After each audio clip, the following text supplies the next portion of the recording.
agents raided Golden Apple Buffet here in St. Peters off Mexico Road Tuesday. Federal agents had also stormed 2 suburban homes where neighbors reported about 20 people living inside. Where are you from? India. India. China. China. Yeah. China. Yolian Ye, along with the indictment of another 56-year-old named Dae Jin Ye. Both face up to 10 years in prison and fines up to $250,000. The Chinese and Mexican drug rings are taking over the illegal marijuana industry. That's according to the latest report from the Drug Enforcement Administration. On a chilly early September morning in the suburbs of St. Peters, Missouri, right where Mexico Road cuts through the small town, the calm was suddenly shattered by the pounding of boots and heavy knocks on doors. At 5:30 in the morning, on September 2nd, 2025, a convoy of black vehicles from U.S. Immigration and Customs Enforcement, ICE, rolled up to Golden Apple Buffet, a dim sum restaurant well known in the local community for its cheap all-you-can-eat lunches. At the same time, 2 suburban houses just a few blocks away, where neighbors had reported as many as 20 people crammed inside, were also targeted. That raid wasn't just a surprise check on undocumented workers. It marked the start of a nationwide campaign, codenamed Operation Silent Dragon, one of ICE's biggest operations under President Trump's second term. This campaign went straight after the Chinese community and Chinese-owned restaurants in America, suspected of being the front for a massive network. From visa fraud and illegal labor to drug trafficking, money laundering, and even industrial espionage. In the Missouri sweep, ICE arrested dozens of Chinese nationals working illegally in the kitchen and on the serving floor, most of them brought to the restaurant every day in vans. The legal owners of the restaurant building and related properties were 2 limited liability companies, Ye Investment, 1 LLC, and Ye Investment 2 LLC, both controlled by a 56-year-old woman named Yolian Ye. She, along with an associate named Dae Jin Ye, now faces up to 10 years in prison and a fine of up to $250,000 for allegedly hiding and employing undocumented immigrants. One neighbor recalled, "Every day there were vans dropping them off early in the morning and picking them up late at night. Everyone noticed, but no one imagined it was this serious." Indeed, behind the bright buffet sign and the laughter of families enjoying dinner, a well-organized operation had been running for years, right in the heart of quiet Missouri. News of Golden Apple Buffet spread quickly, but what shocked people even more was that just a few hours later, ICE simultaneously expanded raids in other cities, from Los Angeles and Southern California to Houston. Videos capturing scenes in Chinatown, California, flooded social media. An Asian man suddenly pinned against a wall by 2 plainclothes women, screaming for help before masked men shoved him into a white van. Residents were stunned. Officers weren't in uniform. They were disguised as civilians. At least 5 undercover ICE agents were involved. An audio clip also went viral. An agent asked, "Where are you from?" The answers came back all over the place. India, China, even people with only temporary papers. Within minutes, dozens of workers were in handcuffs and led away. In Los Angeles and other big cities, ICE deployed a new tactic. No uniforms, masked faces to avoid recognition, storming into restaurants, cold storage warehouses, even karaoke joints and massage parlors. Many were arrested for fake documents, overstayed visas, or ties to money laundering. The images left the public both shocked and uneasy. Ordinary diners going out for dim sum suddenly caught in a scene like something out of a crime thriller, as entire restaurants were locked down with a big sign reading, "Closed till further notice." But what ICE uncovered behind the cheap buffet facade was even more disturbing. Inside warehouses and offices, agents found thousands of counterfeit documents, from Hong Kong driver's licenses to fake Chinese passports so well made they could pass state DMV checks and even banks. The jaw-dropping figure: more than 20,000 fake driver's licenses seized. An immigration lawyer commented, "This is basically a shadow DMV, an underground Department of Motor Vehicles operating right in the middle of America." The system wasn't just helping undocumented labor. It had become a powerful tool for human trafficking, money laundering, and financial fraud. The numbers that ICE released really showed how widespread the problem had become. In just the first 6 months of 2025, they arrested 103 Chinese nationals for illegal immigration. What's even more telling is that in only the past 3 weeks, the number of arrests jumped 10 times compared to the same period the year before. This was no longer about isolated incidents. It was the clear sign of a tightly organized transnational crime network. Both the FBI and ICE said they had been watching this network for years. But under the Trump administration, arrests skyrocketed thanks to the green light for tougher operations. Officials described it as a high-intensity campaign, unlike anything in modern American history, aimed at both cracking down on immigration and dismantling cross-border crime. From restaurant raids, ICE quickly traced a broader chain of connections: drug trafficking. In South Fulton, when agents inspected another Chinese restaurant, they stumbled upon drug bricks hidden inside soy sauce barrels. 7 people were immediately charged with federal drug offenses. According to the latest DEA report, Chinese and Mexican drug cartels are increasingly dominating the U.S. market, using restaurants and cold storage warehouses as cover for stashing and moving drugs.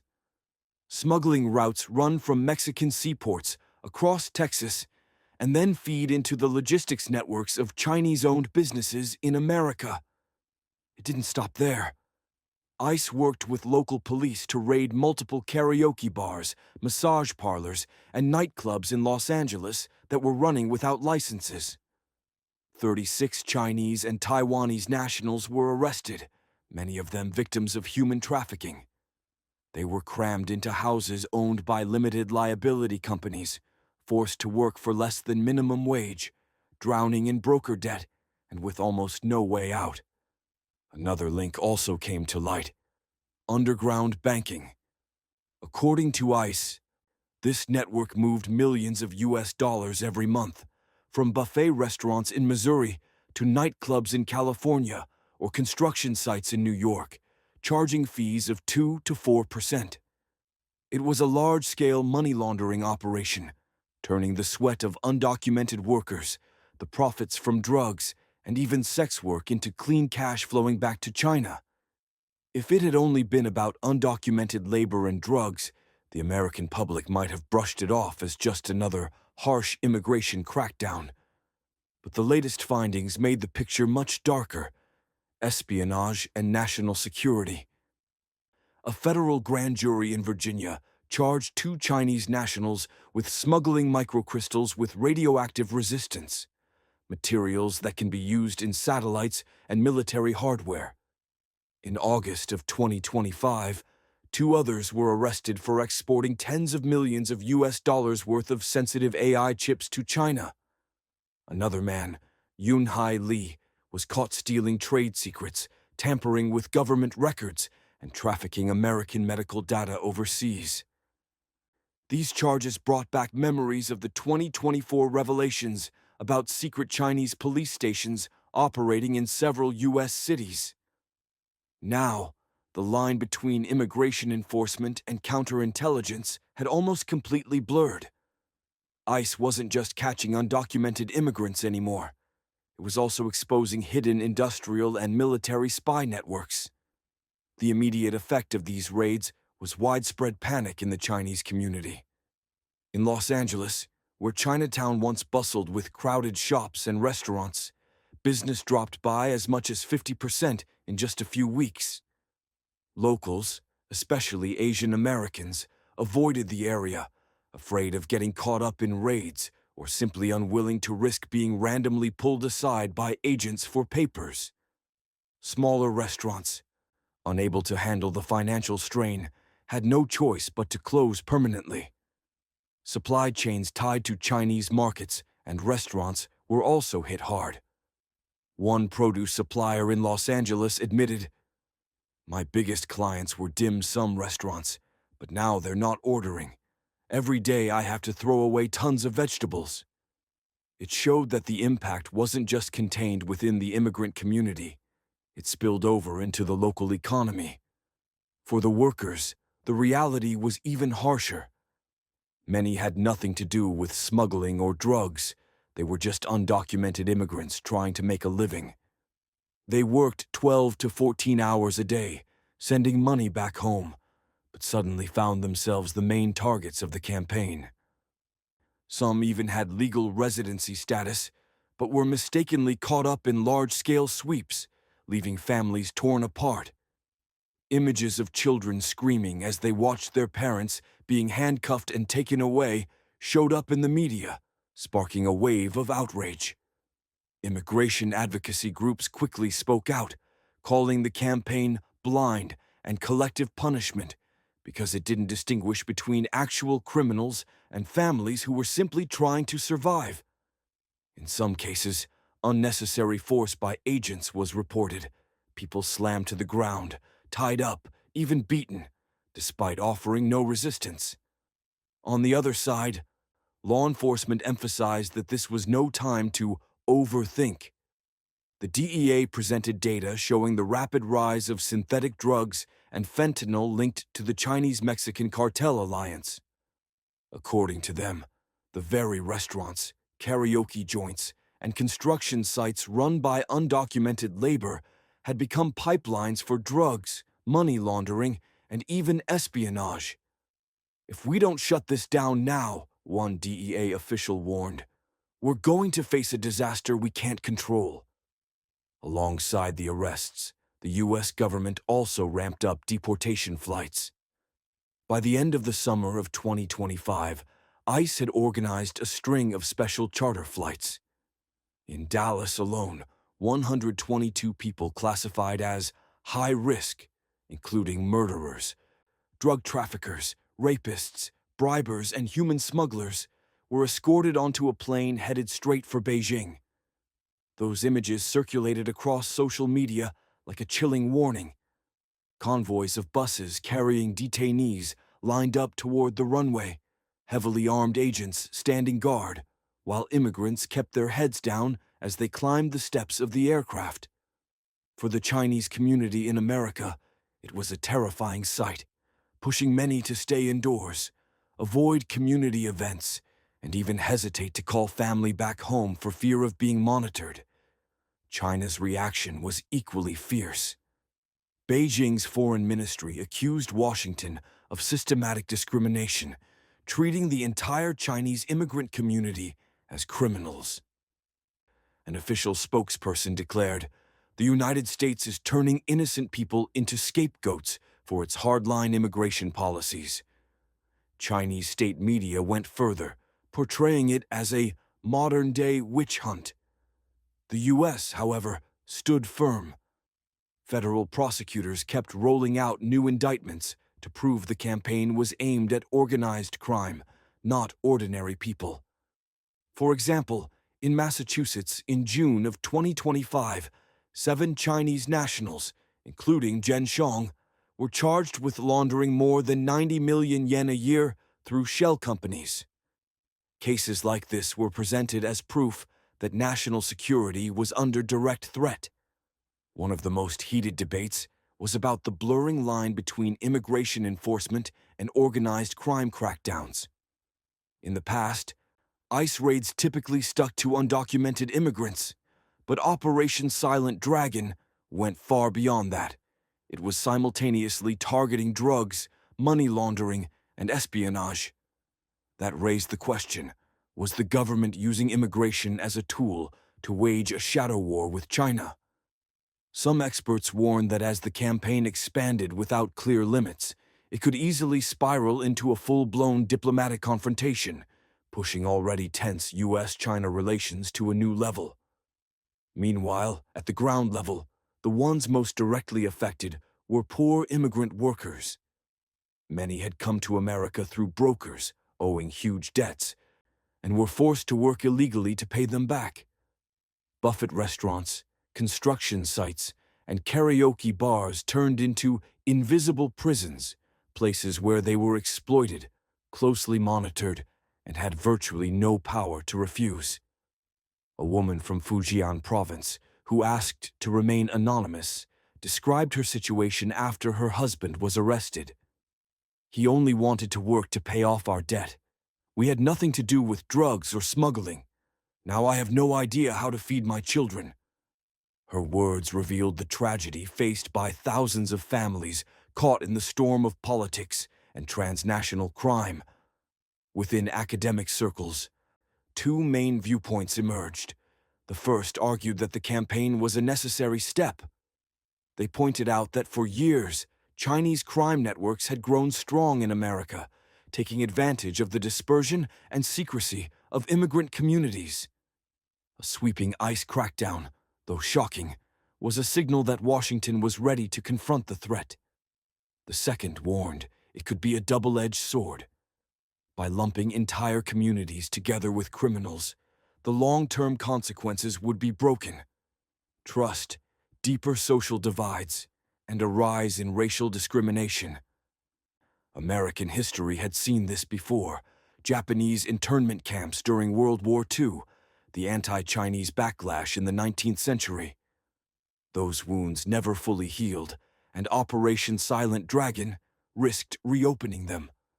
From a national security perspective, the Golden Apple Buffet case was just one small piece of a much bigger puzzle.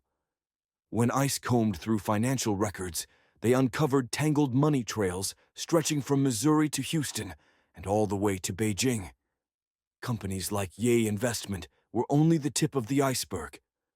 Behind them was an underground banking system and a network of shell corporations that may have been operating for decades. Analysts warned that with the ability to launder hundreds of millions of US dollars every year, these networks weren't just financing drugs or human smuggling. They could just as easily be supporting Chinese intelligence operations. When the money trails and communications started pointing to tech firms, laboratories, and even military facilities, the story was no longer just about immigration. A former FBI official put it bluntly: "We are standing on the front lines of a new kind of Cold War. That dim sum restaurant is just the shell. The real battle is over technology, economics, and national security." At this point, the campaign had created a paradox.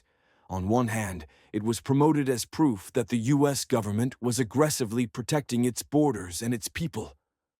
On the other hand, the very images of raids, handcuffs, and deportations etched into the public's mind a sense of an all-out crackdown. For many immigrant families, the haunting question wasn't who's right or who's wrong, but rather, will it be my turn tomorrow? Will there come a morning when agents knock on my door, take me away, and I don't even get to say goodbye? That very question turned the campaign into a social fracture that may be impossible to heal. It posed the challenge: how do you balance border security with human rights? How do you fight crime while still protecting innocent communities? As Operation Silent Dragon entered its nationwide phase, detailed reports started surfacing from all over. In New York, a special task force working with local police raided a construction site in Queens, where more than 40 Chinese workers were found without permits. Many were detained, but what shocked the public was the discovery of a sophisticated stash of fake documents hidden right inside a makeshift container at the site. On the West Coast, Los Angeles police, together with ICE, dismantled an underground nightclub complex tied to both prostitution and a cross-border human trafficking ring. 36 Chinese and Taiwanese nationals were arrested, most of them immigrant laborers who had been tricked or coerced. They were kept in cramped houses owned under LLCs and shuttled out daily to work.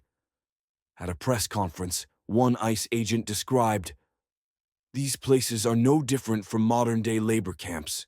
Workers have all their papers taken away. They're drowning in debt. 20 people crammed into one small house. They can't escape because they're tightly monitored and threatened with retaliation against their families back home. At the same time, the widening investigation drew clear lines between these crime networks and Mexican drug cartels. The DEA discovered that fentanyl and methamphetamine were being shipped by sea from China to Mexico, then smuggled across the U.S. border and distributed through Chinese restaurants and cold storage facilities in California, Texas, and Missouri.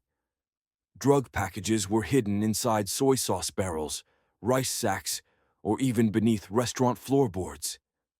Evidence collected showed that tens of millions of U.S. dollars were being laundered every month through underground banks, informal money transfer companies that charged fees of 2 to 4%, helping profits from drugs and undocumented labor flow back to China without ever touching the formal U.S. financial system. Step by step, ICE's map revealed the connections. Golden Apple Buffet in Missouri was just one single link in a chain stretching from Houston to Los Angeles, from New York to Beijing. And the deeper the campaign went, the more it ran into the most sensitive areas: technology and national security. In August of 2025, a major case exploded. 2 Chinese nationals, one of them an undocumented immigrant, were arrested in San Francisco for illegally exporting tens of millions of U.S. dollars worth of AI chips to China. These chips are used to train artificial intelligence models and are tightly controlled because of their potential military applications. Just 1 month earlier, a federal grand jury in Virginia had indicted 2 other Chinese nationals for smuggling microcrystals with radioactive resistance, materials used in satellites and military radar systems. At the same time, Yun-Hai Lee was arrested for stealing trade secrets and American medical data, which he then sold to a company tied to the Chinese government. These charges painted a dangerous picture. Behind dim sum restaurants or karaoke bars could be undercover spy networks. They weren't just supplying cheap labor, they were collecting intelligence, stealing technology, and funneling sensitive data overseas. For the Chinese community in America, the campaign felt like a storm that swept away trust. People avoided large gatherings, cultural events were canceled, and schools reported many children absent because parents were afraid of ICE agents on the streets. Even U.S. citizens with Chinese surnames felt scrutinized, looked at with suspicion in supermarkets or on city sidewalks. A Chinese-American student in California said, "I was born here. I have a U.S. passport, but every time I pass through Chinatown, I worry ICE will mistake me and ask for my papers. I've never felt this separate from society before." At a broader social level, the campaign accidentally triggered a new wave of racism. Some far-right groups seized on it as proof that Asians in general, especially Chinese people, were a threat. Online calls to boycott Chinese restaurants spread quickly, making the atmosphere even more tense. Meanwhile, immigrant advocacy groups kept voicing opposition.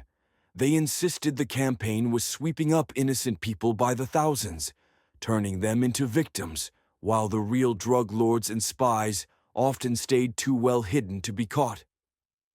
An immigration lawyer in New York said, "When ICE arrests a dishwasher for an expired visa, that doesn't make America safer. All it does is break up a family and leave children without parents." Still, the government remained firm. A federal prosecutor declared, "We cannot look the other way when national security is at risk. This isn't just about immigration, it's about defending America's borders and sovereignty." The international impact could not be ignored either. U.S.-China relations were already tense over trade, Taiwan, and technology, and now this campaign poured fuel on the fire. Beijing lashed out, calling it systematic discrimination. Washington, on the other hand, used the drug and espionage cases as evidence to persuade allies to tighten immigration and tech controls against China. Some analysts warned that if the campaign escalated further, it could become the trigger for a wider diplomatic clash. China might retaliate by detaining U.S. citizens inside its borders or cutting cooperation in sensitive fields like health, climate, and trade. By the time autumn of 2025 approached, the overall picture was clear. Hundreds of people arrested, dozens of restaurants shut down, thousands of fake documents seized, and millions of U.S. dollars blocked from moving. Deportation flights ran weekly, sending Chinese immigrants back to Beijing in chains. But alongside that came social scars too deep to measure. The Chinese community stripped of trust, children separated from parents, small businesses collapsing, and U.S.-China relations stretched thinner than ever. One American journalist concluded in an editorial, "This is the question we must face. Is America becoming a nation firmly defending its borders, or a nation carrying out a crackdown that could spiral into a larger conflict with Beijing? Will these raids make us safer, or will they push us to the edge of a full-scale confrontation?" That question had no easy answer. And maybe that is the most haunting legacy of Operation Silent Dragon, a deep cut into the heart of America, where the line between security and human rights, between protection and repression, has never felt so fragile.